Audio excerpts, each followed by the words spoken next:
Assalamu alaikum. Hello and welcome to another vlog of this series campaign regarding the oral health and the systemic health. آج کا ہمارا topic ہے anti biotic resistance کے بارے میں. لیکن اینٹی بایوٹک ریزسٹنس کو ڈسکس کرنے سے پہلے یہ ضروری ہے کہ ہم یہ جان لیں کہ اینٹی بایوٹکس کیا چیز ہے. اینٹی بایوٹکس وہ میڈیسن ہے جو کہ ہمارے بدن کے اندر چھوٹے سے مائکروسکوپک آرگینزمز بیکٹیریا وغیرہ کو کل کریں. تو میڈیکل ٹرم میں ہم ان کو اینٹی بایوٹکس کہتے ہیں. اینٹی بایوٹکس کا استعمال وونڈز اور انفیکشن کنٹرول میں بہت زیادہ اہم ہے، لیکن جتنا یہ امپورٹنٹ ہے اس کا استعمال اور اس کی جو سکسیس ہے وہ اتنی زیادہ ہے، اتنی ہی اس کی جو سائیڈ ایفیکٹس اور کمپلیکیشن ہے ان کو بھی جاننا بہت ضروری ہے.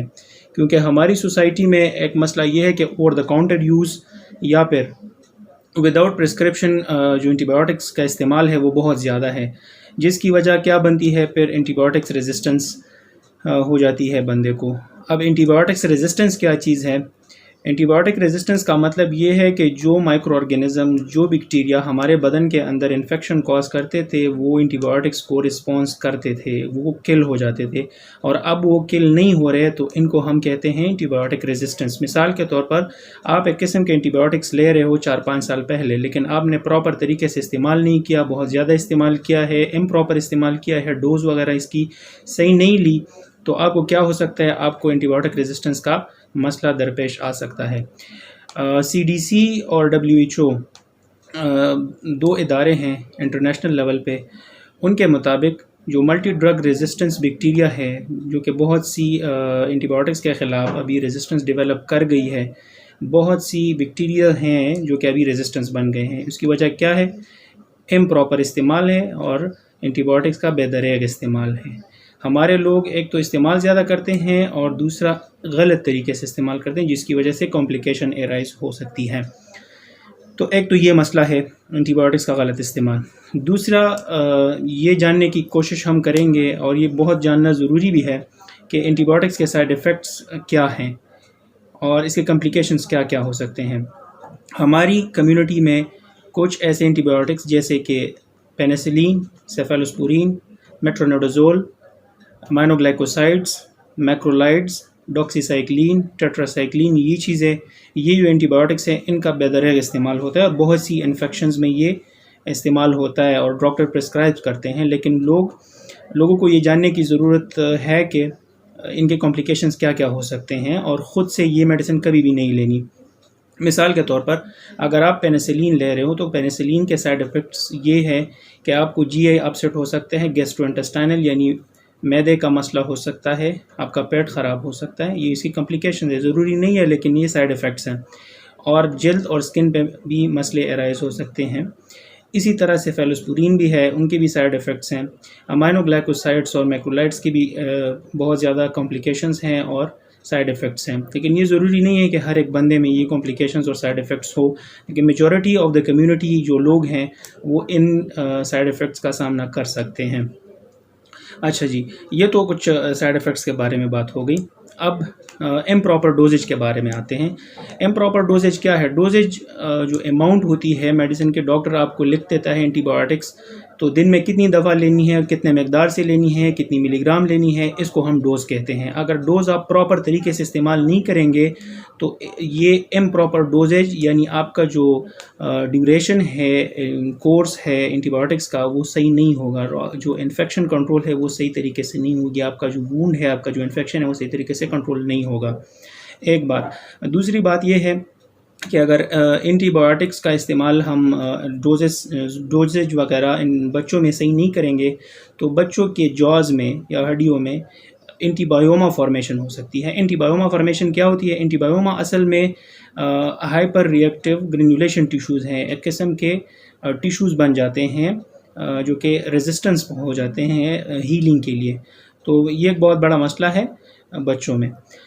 اچھا جی، کچھ اور کمپلیکیشنز ہیں، سائیڈ ایفیکٹس ہیں اینٹی بایوٹکس کے، جس طرح کہ ڈاکسی سائیکلین اور ٹیٹرا سائیکلین اگر بچوں میں 5 سال سے یا 8 سال سے کم بچوں میں ہم استعمال کریں اور جن کے ابھی ٹیتھ نہیں نکلے، ان کی منرلائزیشن وغیرہ نہیں ہوئی، تو ان میں کیا مسئلہ ہو سکتے ہیں؟ ٹیٹرا سائیکلین، ڈاکسی سائیکلین سٹیننگ ہو سکتی ہے، جو کہ پرماننٹ ایشو ہے. پرماننٹ ایشو کس طرح ہے؟ ان کے جو ٹیتھ ہیں وہ ڈسکلر ہو جاتے ہیں فار دا لائف لانگ اگر وہ ٹریٹمنٹ نہ کروائیں. تو یہ بھی ذہن میں یاد رکھنا چاہیے یہ بات کہ ٹیٹراسائکلین اور ڈاکسیسائکلین کا استعمال صحیح طریقے سے ڈاکٹر کے مشورے سے استعمال کرنا ہے۔ اچھا جی، پریگنینسی میں اینٹی بایوٹکس کا استعمال اینٹی بایوٹکس کا استعمال بہت زیادہ کیئرفل طریقے سے ہونا چاہیے، کیونکہ WHO کے ایک رپورٹ کے مطابق 51.9% آف دا اینٹی بایوٹکس جو ہے نا وہ کانٹرا انڈیکیٹڈ ہیں، یعنی وہ استعمال نہیں ہونی چاہیے اینٹی بایوٹکس میں۔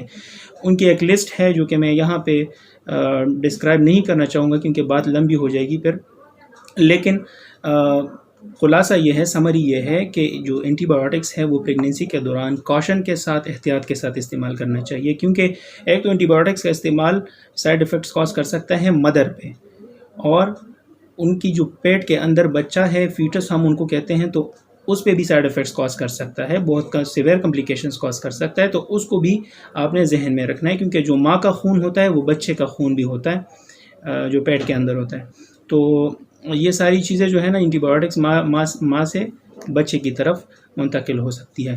اچھا جی، ایک اور ڈرگ ہے کلینڈامائسین جن کو ہم کہتے ہیں۔ کلینڈامائسین کا استعمال بھی ڈینٹسٹری میں عام ہے۔ کلینڈامائسین کا استعمال اگر آپ کافی عرصے تک کریں، لانگ ٹرم استعمال کریں، تو اس کی وجہ سے ایک مسئلہ ایرائز ہو سکتا ہے۔ اس کے سائیڈ ایفیکٹ یہ ہے، ایک کمپلیکیشن یہ ہے کہ انٹسٹائن میں ایک قسم کی بیماری ایرائز ہو سکتی ہے جس کو ہم سوڈو ممبرینس کولائٹس کہتے ہیں۔ سوڈو ممبرینس کولائٹس اصل میں یہ ایک آنتوں کی بیماری ہوتی ہے جہاں پہ السرز وغیرہ بن سکتے ہیں اور آنتیں خراب ہو سکتی ہیں، انٹسٹائن پیشنٹ کے خراب ہو سکتے ہیں بیکاز آف دا کلینڈامائسین کی وجہ سے۔ اس کے علاوہ براڈ اسپیکٹرم اینٹی بایوٹکس ہیں، کچھ ایسی اینٹی بایوٹکس ہیں جو کہ بہت سے بیکٹیریا کو کل کر دیتی ہیں۔ ہمارے بدن کے اندر ایسا نہیں ہے کہ کچھ بیکٹیریا خراب ہے، سب بیکٹیریا خراب ہے، بلکہ اللہ تعالیٰ نے کچھ بیکٹیریا ہمارے فائدے کے لیے بھی بنائی ہیں، تو کچھ اینٹی بایوٹکس ایسے ہیں اگر ہم وہ استعمال کریں ان کا بے درک استعمال، تو جو اچھے والے بیکٹیریا ہیں ہماری جو بدن کے لیے مفید ہیں وہ بھی اس کے ساتھ کل ہو جاتے ہیں، تو ہمارے بدن میں پھر کیا ہو جاتا ہے، ایک امبیلنس آ جاتا ہے، اپورچونسٹک انفیکشنز ہو سکتے ہیں، اس کی وجہ سے ہمارے بدن کا جو بیلنس ہے between the good bacteria and the bad bacteria وہ ڈسٹرب ہو جاتا ہے، تو وہ بھی آپ نے ذہن میں رکھنا ہے کہ یہ کمپلیکیشنز ہو سکتی ہیں۔ اچھا جی، اس کے علاوہ یہ تو کچھ کمپلیکیشنز ہو گئی ہیں جو کہ میں نے ڈسکس کر لی ہے۔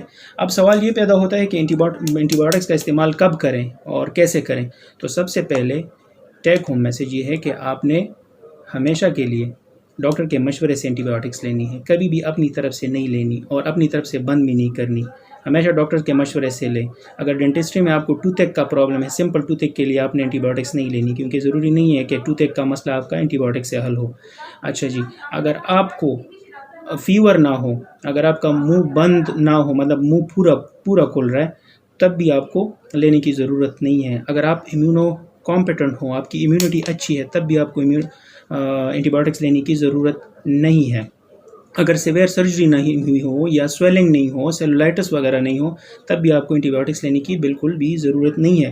لیکن وہی بات آ جاتی ہے اینڈ میں کہ آپ نے کبھی بھی اپنی طرف سے اینٹی بایوٹکس کا استعمال نہیں کرنا، کیونکہ یہ ڈاکٹر ہی ہوتا ہے جس کو کمپلیکیشنز کے بارے میں، سائیڈ ایفیکٹس کے بارے میں اور اس کے استعمال کے بارے میں پتہ ہوتا ہے، تو وہ ویٹ کر سکتا ہے، وہ جج کر سکتا ہے کہ آپ کو لینی چاہیے یا نہیں لینی چاہیے، تو یہ بات ذہن میں رکھ لیں۔